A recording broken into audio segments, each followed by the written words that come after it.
Bienvenidos a Odisea. En el año 1969,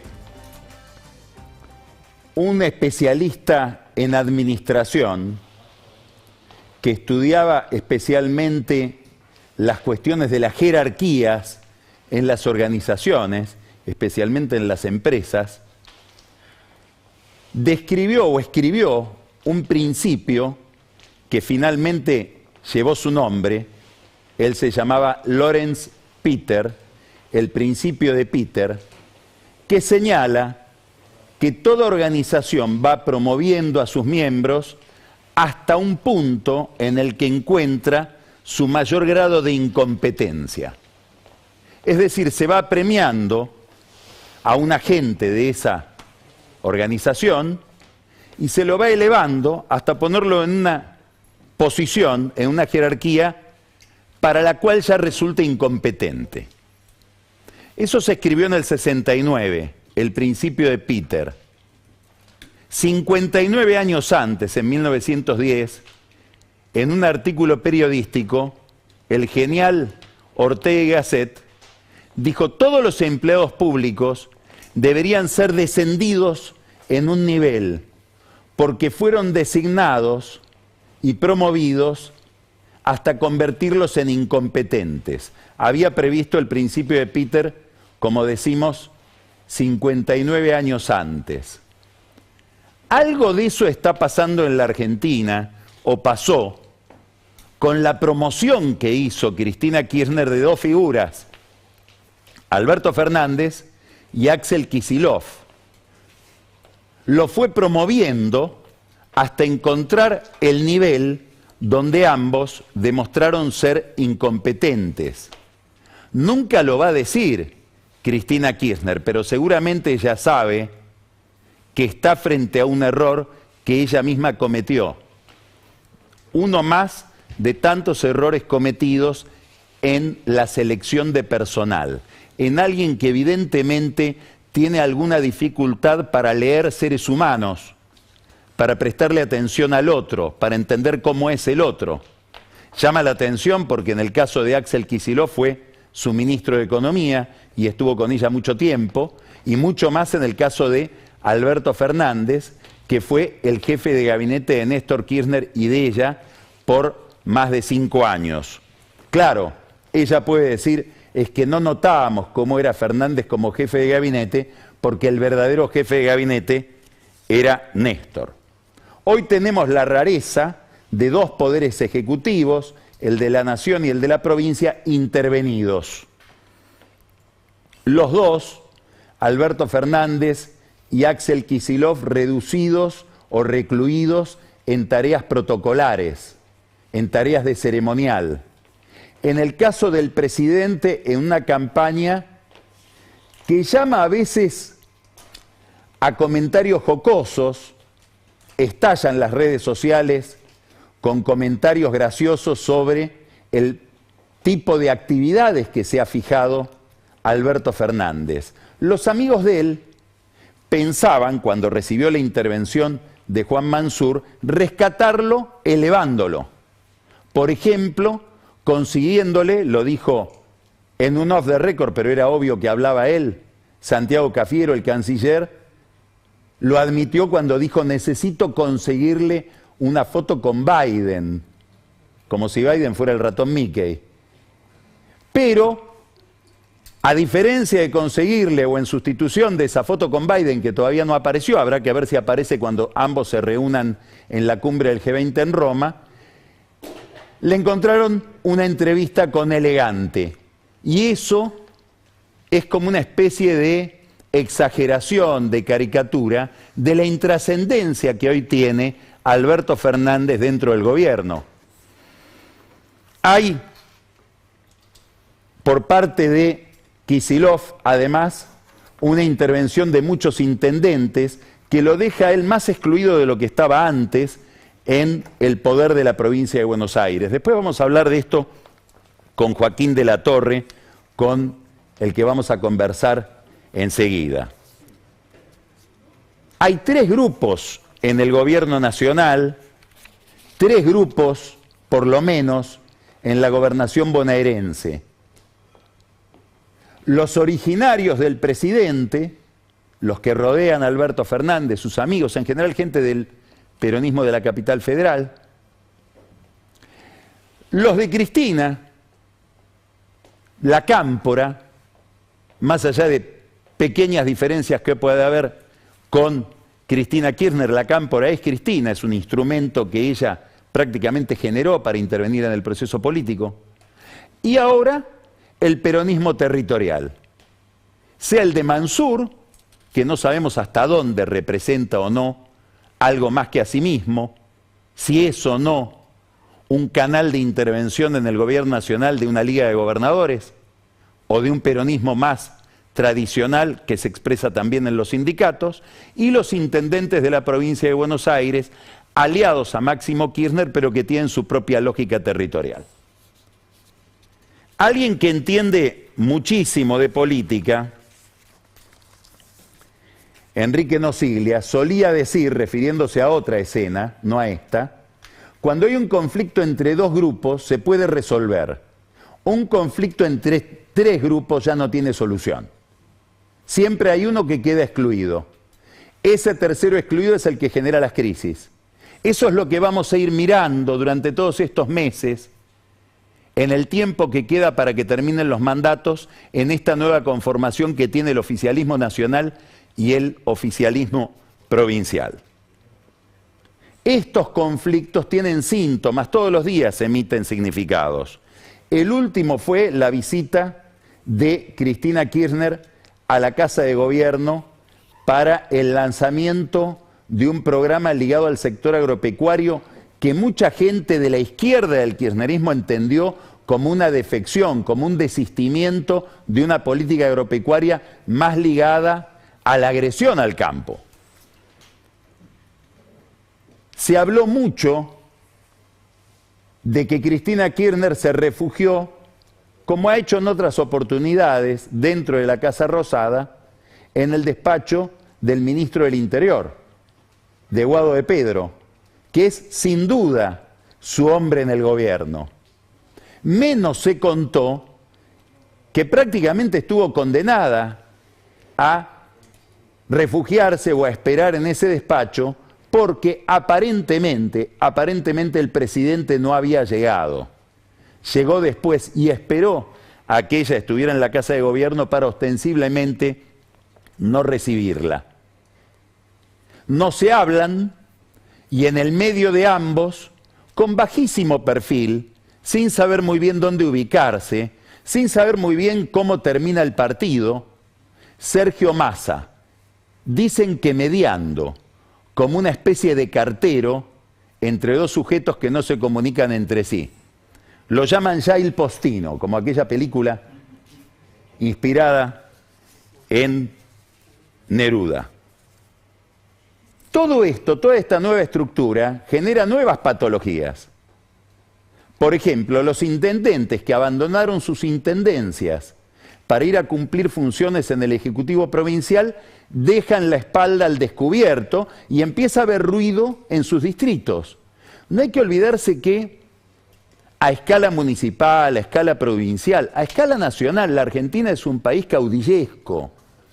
No es fácil sacar al caudillo y que se mantenga el orden abajo. Quiere decir que tienen que estar gobernando desde su ministerio, pero también gobernando su ciudad. Eminentemente en este problema está Martín Insaurralde, el intendente de Lomas de Zamora, donde empieza a haber ya fragmentación en la política del municipio. Todo esto se vuelve sinfónico, casi ridículo en el caso de Mansur, que hoy presidió una reunión de gabinete tucumano en la Casa de Gobierno. Lo llamó a su enemigo y provisorio sucesor, Jaldo, el vicegobernador de Tucumán, quien vino no solamente con los ministros de Mansur a tener una reunión de gabinete tucumano en el Gabinete Nacional, con la excusa obvia de que estaban hablando de políticas nacionales en Tucumán. Jaldo trajo además a sus dos segundos, es decir, al presidente de la legislatura y al vicepresidente, con lo cual quedó al frente de Tucumán una legisladora de fuerza republicana que a cargo de la provincia fue al despacho del gobernador. Y no tuvo mejor idea que invitar a su jefe político a sacarse una foto. Bussi, repudiado obviamente por el gobernador y por el vicegobernador y por el peronismo de Tucumán. Toda esta comedia de enredos tiene que ver con estos corrimientos y con el abandono que determinadas figuras tienen que hacer de sus gobiernos locales para ir a tapar agujeros o a vestir santos al gobierno de la nación o al gobierno de la provincia de Buenos Aires. La semana que viene está previsto, según me dicen, que Mansur siga gobernando Tucumán desde la ciudad de Buenos Aires y desde la Casa Rosada en una reunión de intendentes de Tucumán. Habrá que ver si Jaldo consigue recuperar la Casa de Gobierno. Estos conflictos adquieren un carácter más estructural en la interna del peronismo, del kirchnerismo. Es difícil definir, porque es difícil ubicar a determinados actores dentro del mapa oficialista. Pero hay una disputa abierta que se va profundizando con los movimientos sociales. De eso también me gustaría, o sobre eso me gustaría escucharlo a Joaquín de la Torre. Los movimientos sociales fueron adquiriendo a lo largo de 20 años una dimensión, una gravitación en la política que ya alarma, no a la derecha, a sectores progresistas que veían en esa organización social un mérito de la democracia argentina y que ahora están temerosos de que los movimientos sociales se coman a la política, se coman a los intendentes, se coman a la cámpora, se coman al gobierno.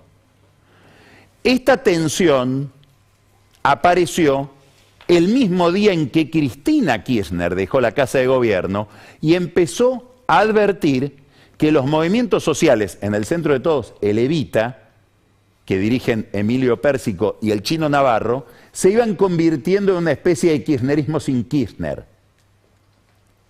Algo así como era en la década del 60 el peronismo sin Perón de Bandor en el sindicalismo, con Perón exiliado. Con Cristina derrotada, empezaron a tener su propia estrategia y a dialogar con el gobierno. Obviamente, ¿cómo no van a dialogar con el gobierno si viven del Estado? Es imposible que un movimiento social que vive del presupuesto no dialogue con el gobierno que sea. Ahora, en ese diálogo se fueron separando cada vez más de Cristina y del kirchnerismo. Tanto que cometieron, muy probablemente, la deslealtad de partir el bloque oficialista cuando se estaba discutiendo el desafuero de Julio Devido, y eso fue vivido por todo el kirchnerismo como una traición imperdonable. Esa historia siguió, y su última manifestación, la que terminó siendo el motivo de la guerra que hay hoy, se produjo en un incidente que no tuvo la dimensión política que realmente tiene, que fue el día en que funcionarios ligados a Cristina le presentaron la renuncia a Alberto Fernández, los movimientos sociales, sobre todo el Evita, convocaron una movilización en Plaza de Mayo en contra del SIC, textualmente, golpe que le estaba dando Cristina Kirchner a Alberto.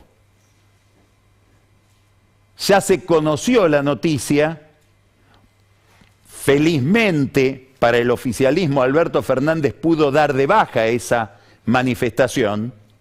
Para el común de la gente esa manifestación no se produjo, porque no se produjo, pero para Cristina y para la cámpora sí. Esto va a producir, esto va a generar este conflicto, políticas. No me extrañaría que dentro de poco, desde el oficialismo se promueva alguna ley que sanamente recupere para el Estado el manejo de la política social y la asignación de los subsidios. Y esto va a generar seguramente alguna irritación y reacción en los movimientos sociales que ya no se envuelven en la legitimidad del peronismo, sino en la legitimidad de la Iglesia. Se llaman los Cayetanos, en homenaje a San Cayetano y en un homenaje subliminal al Papa. Vamos entonces a una crisis importante, una crisis o un conflicto que tiene que ver en el fondo con la pregunta acerca de la representación de los pobres. Es una disputa por la representación de los pobres. En un momento en que aparece una descomposición, se vio en las últimas elecciones, habrá que ver si esto se refleja también en las que vienen, entre los pobres y la dirigencia peronista, determinada dirigencia territorial del peronismo. Otra pregunta que le voy planteando desde acá a Joaquín de la Torre. ¿Qué está pasando en el mundo de los pobres con la política? Porque hubo lugares donde se concentra mucha pobreza y hubo muchísima abstención. El gobierno, por encima de todo este problema que se pone de manifiesto con la derrota, pero son problemas anteriores a la derrota, y son los problemas de un experimento popular, estaba en manos de Cafiero, suele suceder, los despertó.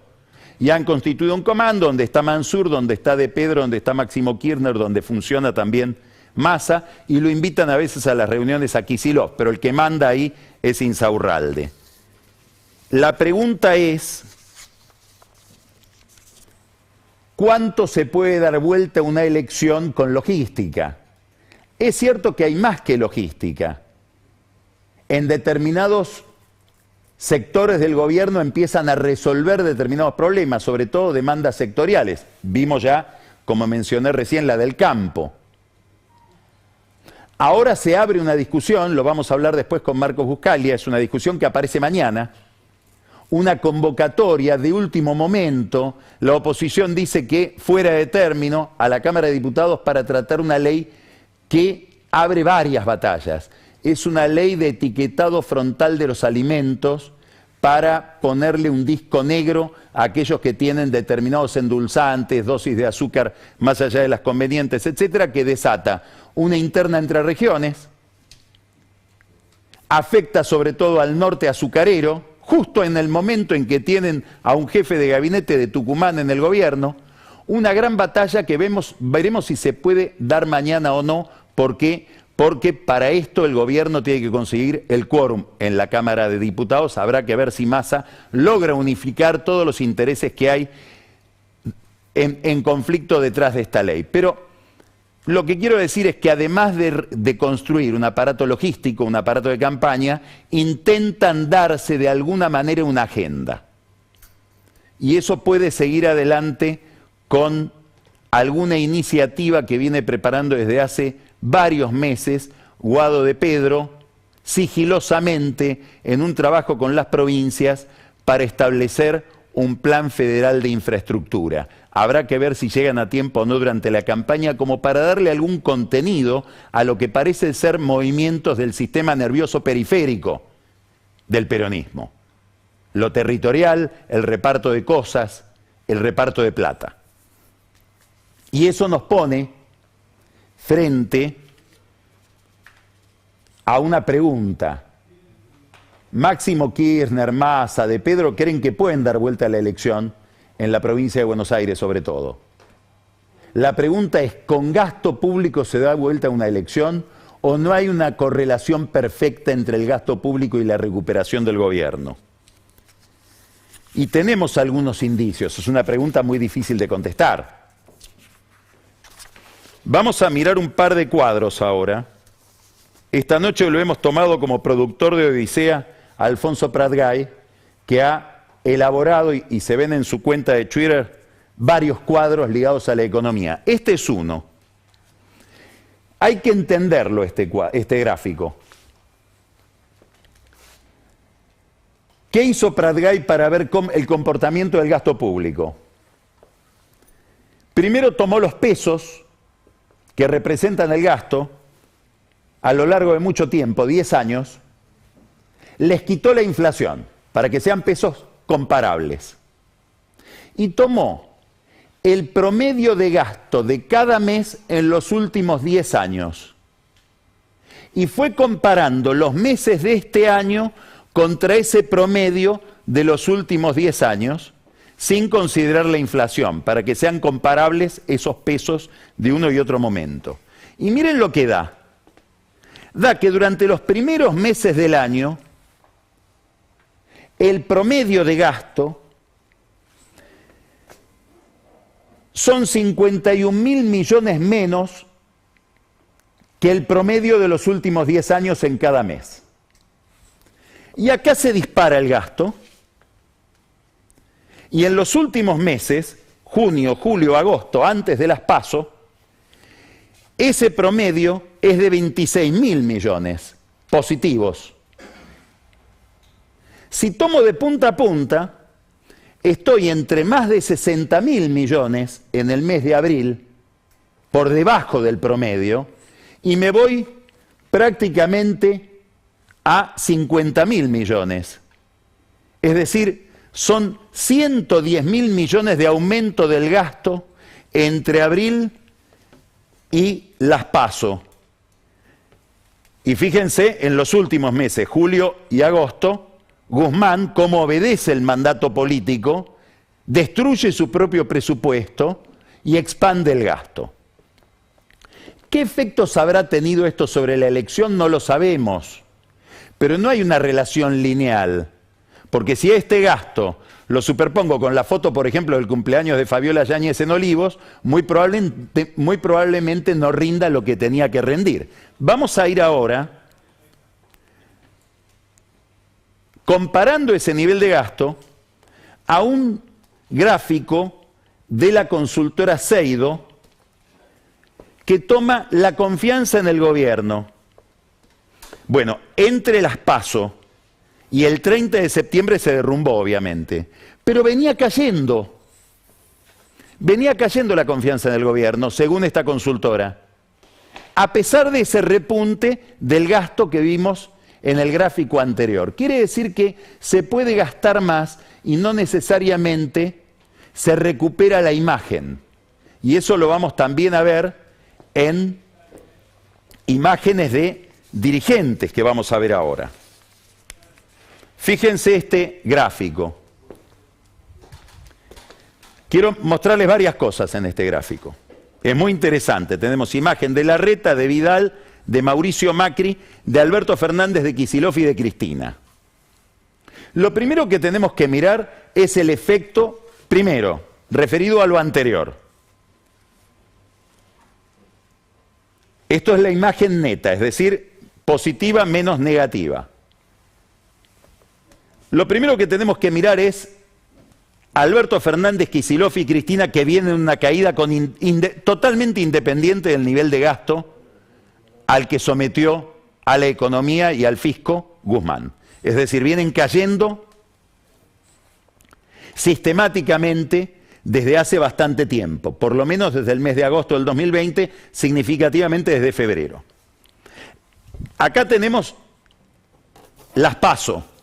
Miren la caída pronunciada después de las PASO. Uno debe pensar que se van a recuperar porque hay un impacto emocional de la derrota que distorsiona los primeros días después de la derrota. Así como hay un impacto de la victoria que hace que las figuras de Juntos por el Cambio todas se recuperen. Miren la recuperación de Macri.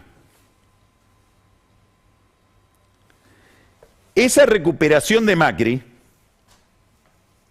que es muy interesante, hay que mirarla junto con otra curva, el derrumbe de Alberto Fernández y el derrumbe de Cristina. Esto es algo que venimos planteando desde hace tiempo en Odisea. Muchos malinterpretan o no logran entenderlo, en el sentido de que uno dice que Macri y Cristina son la misma cosa. No, no ese es el tema. De lo que estamos hablando es de que hay una polarización casi automática que es propia de cuando uno convierte al otro en el enemigo perfecto y sistemático. A medida que le va bien a Cristina cae Macri, pero a medida en que le va mal a Cristina y a Alberto sube Macri. En parte por su mérito, puede ser, en parte por el automatismo. Esto lo sostenía Máximo Kirchner durante el gobierno de Macri. Decía, se equivocan. La están poniendo todo el día a Cristina Kirchner como la contracara del gobierno. El día que al gobierno le vaya mal, no se dan cuenta de que ella tiene una base del 30%, llega al 45% muy fácilmente. Ahora está pasando esto con Macri. De hecho, hoy, Axel Kicillof, cuando le hablan de los Pandora Papers y de las cuentas offshore, etcétera, el primero que nombra es a Macri, porque aparece el hermano. Se olvida de que lo más notorio de los hallazgos que publica en La Nación Maya Jastrzeblanski con Hugo Alconadamón es la reaparición de Daniel Muñoz con una fortuna incalculable, no se sabe formada cómo, si era un secretario privado de Néstor Kirchner. Vuelvo al cuadro. Se recupera Macri, cae el gobierno simétricamente. Ahora Macri va a estar en el centro de la escena, una decisión verdaderamente torpe desde el punto de vista de la política y del contorno político del juez Baba, que lo cita a indagatoria y le prohíbe salir del país cuando él ya estaba fuera del país, es como que no leyera los diarios el juez, en medio de una campaña para declarar por algo importante. Acá no hay que confundir la forma con el fondo. La AFI de Gustavo Arribas y de Silvia Magdalani, que espiaba ya no a Larreta, ya no al funcionario de defensa José Luis Vila, al que le pusieron una bomba, ya no a Luis Barrio Nuevo y Graciela Camaño, espiaba a las víctimas del hundimiento del Ara San Juan, que es una noticia internacional. Y admiten que los espiaban. Acá está la diferencia con las otras causas. Magdalani dice, sí, los espiábamos por razones de seguridad presidencial. Bueno, Macri escribió, dio entrevistas, escribió libros, haciendo autocríticas, todas más o menos intrascendentes. De lo único que tendría que autocriticarse es de haber puesto a Arribas y al Magdalani al frente de la AFI, que ahora constituyen las dos figuras principales de un sótano donde brotan cosas raras todo el tiempo. Ahora le toca a él, seguramente porque alguno de los dos, o Arriba o Magdalani, dijo, recibíamos órdenes de arriba. No de Arribas, de arriba, de Macri. Esto con independencia, subrayo, de la manipulación política que puede haber de una convocatoria muy inoportuna en medio de una campaña y con una prohibición de salir del país de alguien que está fuera del país. Ahora, vuelvo al argumento inicial. ¿Qué estoy mirando en esos gráficos? Que hay más gasto y menos imagen. Más gasto y menos confianza en el gobierno. Entonces, ¿hay algún predictor económico, hay alguna relación entre economía y política que me pueda indicar hasta dónde la política se ve impactada por la economía? Vuelvo a Prat-Gay ahora, que como decía hoy es nuestro productor involuntario, este otro gráfico. ¿Qué muestra Prat-Gay? Que es imposible ganar elecciones si hay cepo. Y compara los porcentajes obtenidos por los oficialismos con el nivel de brecha cambiaria. Es decir, con la brecha que hay entre el dólar oficial, que acá aparece como la resolución a 3.500, que es la que rige el mercado de cambios, y el contado con liquidación, no el blue, el contado con liquidación legal. Miren ustedes, 42% saca Macri en el 17, sin cepo, por lo tanto sin brecha. En el 2019, ya el propio Macri empieza a perder con el cepo que instala al final de su gobierno. El cepo de Kicillof, 2013-2015. La brecha, 50%, 38% de votos. La brecha, 60%, 34% de votos. Las PASO, una brecha de 80% que ahora está agigantada hoy y menos de 32% por parte del gobierno en rendimiento electoral. ¿Qué quiere decir? Que de nuevo el dólar se vuelve un indicador político importantísimo, simbólicamente, y además porque una economía que tiene estos niveles de intervención y de brecha es una economía que está funcionando mal. Esto es una especie de condensación, de tomar la parte por el todo, pero lo que nos está indicando este avance de la brecha es que la economía no está funcionando. Pratgay se podría preguntar, ¿el cepo también es una metáfora de otras cosas? Ya más allá de la economía. O con la economía. ¿Es el cepo a la carne, a las exportaciones? ¿Es el cepo a los que no pueden volver del país por el tema de las interrupciones en la aeronavegación? ¿Es el cepo al que estuvimos sometidos durante 1 año y medio por una cuarentena irracional?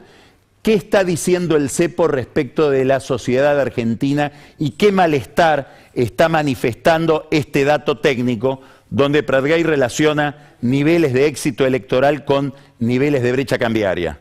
Hay que mirarlo, ese cuadro, y pensar todo lo que puede estar detrás de ese gráfico.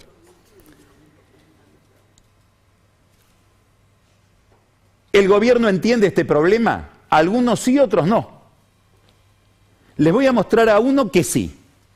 Tómese 1 minuto en mirar este video que le va a llamar la atención. La realidad. Ahora, la gente entiende que eso es insostenible. Entonces la gente empieza a pensar que se va a devaluar el peso, que se va a depreciar en el tiempo. Empieza a haber expectativas depreciatorias. ¿Qué hace la gente cuando ve expectativas depreciatorias? Y va a comprar dólares. ¿Y qué pasa con las reservas? Y se caen. ¿Ok? Entonces, por una parte empezás a tener problemas del lado comercial, que si no haces nada empezás a perder reservas por ahí. Pero por otra parte la gente empieza a comprar dólares. Además, ¿a dónde vas a vacaciones si sos muy caro tu país? ¿A Mar del Plata o a Brasil? Y te vas a Brasil, entonces empezás a perder dólares por el turismo también. Te empezás a quedar sin reservas. ¿Sí? Y para poder controlar eso empezás a meter un montón de controles, desde la importación y desde la posibilidad de comprar dólares. Pero eso te afecta a todo tu esquema. Eso es la reacción a que le pifiaste desde la macro.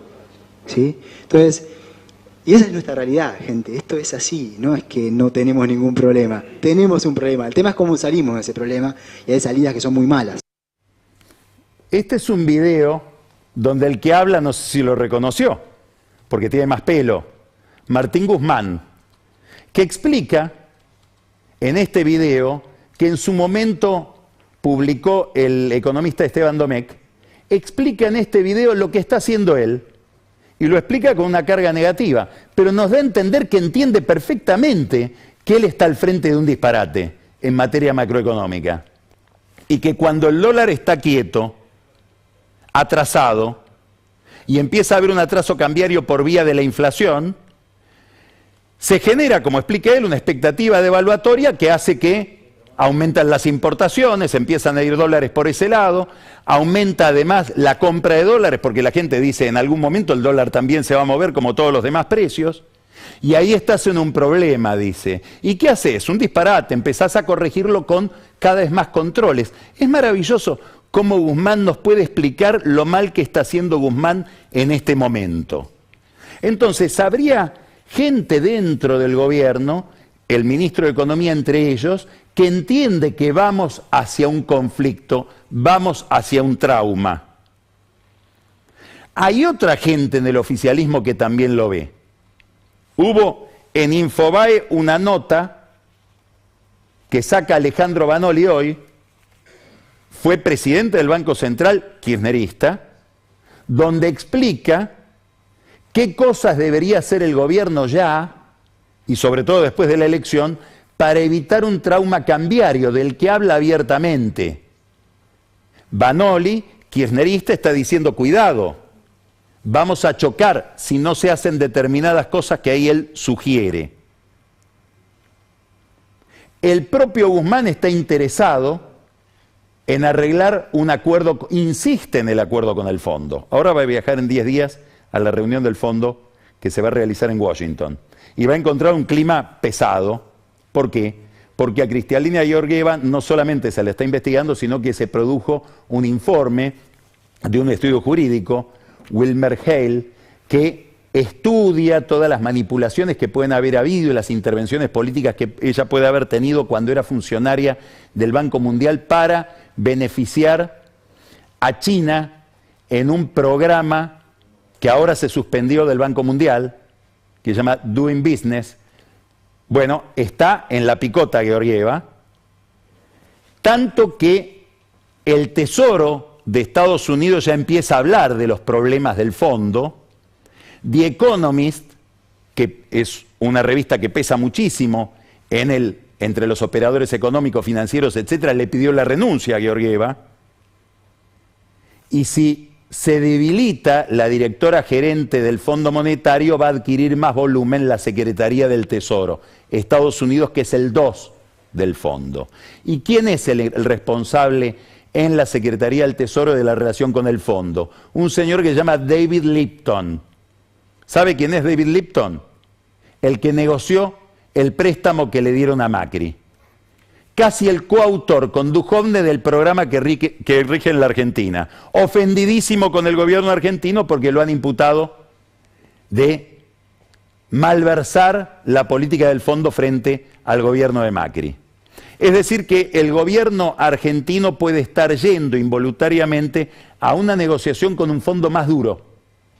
Esto, el que lo ve clarísimo es Joseph Stiglitz, el maestro, el mentor de Guzmán, que acaba de escribir un artículo diciendo hay un golpe en el fondo contra Georgieva porque Georgieva es progresista. A este fondo va a negociar la Argentina, con este fondo va a negociar la Argentina, a esa reunión va Guzmán. El resto del gobierno, ¿quiere un acuerdo con el fondo? El kirchnerismo, Cristina, la Cámpora, sí, sí. Siguen insistiendo en que la Argentina no tiene destino fuera de un acuerdo con el fondo. La pregunta es, ¿saben el costo de un acuerdo con el fondo? Cuando dicen queremos un acuerdo con el fondo, ¿saben de qué están hablando? ¿Por qué me hago la pregunta? Porque hoy de nuevo Máximo Kirchner vuelve a hablar de que no puede haber un aumento de tarifas. Y sugiere que no puede haber ni siquiera un aumento de tarifas segmentado. Es decir, que haga que los que más tienen paguen tarifas y los que menos tienen no paguen ese aumento. ¿Por qué esto es importante? Porque casi el único rubro de gasto que se puede ajustar en el gasto público para adecuar los números de la Argentina a los de un eventual acuerdo con el fondo pasan por los subsidios a la energía. Al revés, desde la Cámpora piensan en otro plan energético y están fantaseando con favorecer inversiones chinas a cambio de 30.000 millones de dólares que vendrían con esas inversiones. Es la segunda vez, ya le pasó a Néstor Kirchner al comienzo de su gobierno, que el kirchnerismo fantasea con un salvataje chino, con un cheque chino que no aparece en ningún lado, en ningún país, semejante desembolso. Más allá de las cuestiones geopolíticas que puedan derivarse de esta apuesta por China en un momento en que, como decíamos, van a negociar con un Fondo Monetario Internacional más dominado por Estados Unidos, que está en un conflicto con China. La pregunta de fondo es,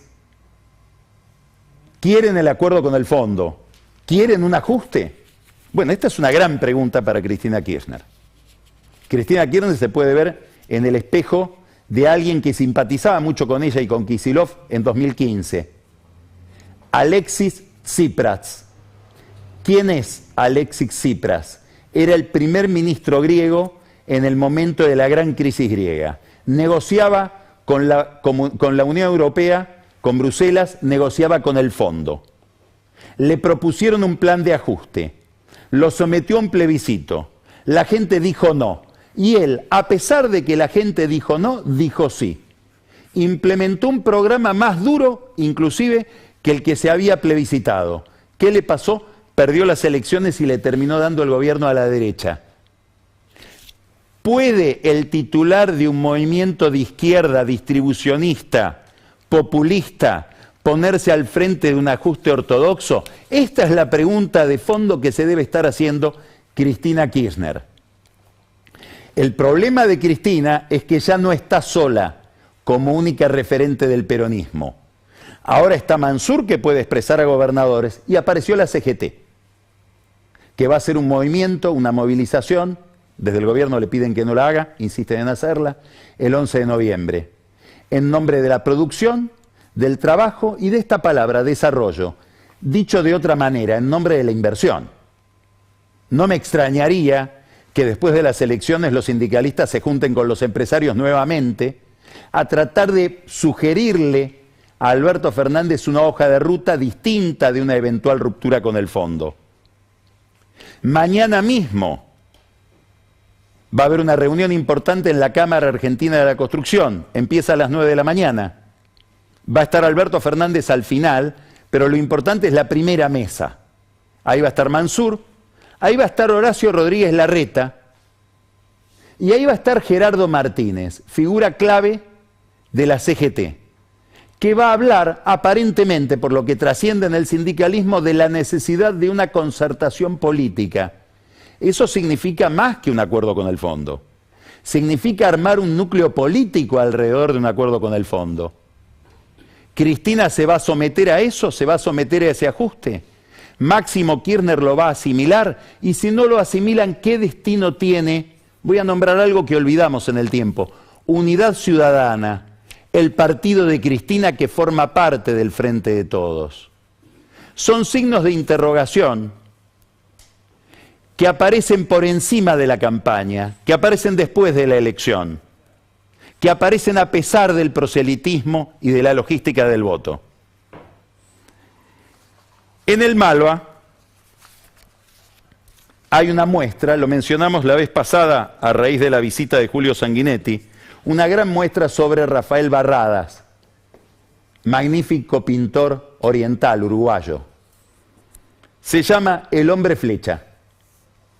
Sanguinetti dio una conferencia extraordinaria, está en YouTube, sobre Barradas en el Malva, y hay una muy buena nota sobre esta muestra de Barradas que en su momento publicó María Paula Zacarías en La Nación. En ambos casos recuerdan, para explicar por qué la muestra se llama El hombre flecha, una carta de otro grande de la pintura uruguaya, una carta que le escribe Barradas a Joaquín Torres García. Le habla de Figari, otro gran uruguayo, rioplatense, genial. Le dice: Figari era un hombre flecha, era una flecha que tenía blanco. De la flecha lo más importante, dice Barradas, es el blanco. Sin el blanco, la flecha no es flecha. Estamos frente a un gobierno en campaña que no puede decirnos claramente hacia dónde vamos.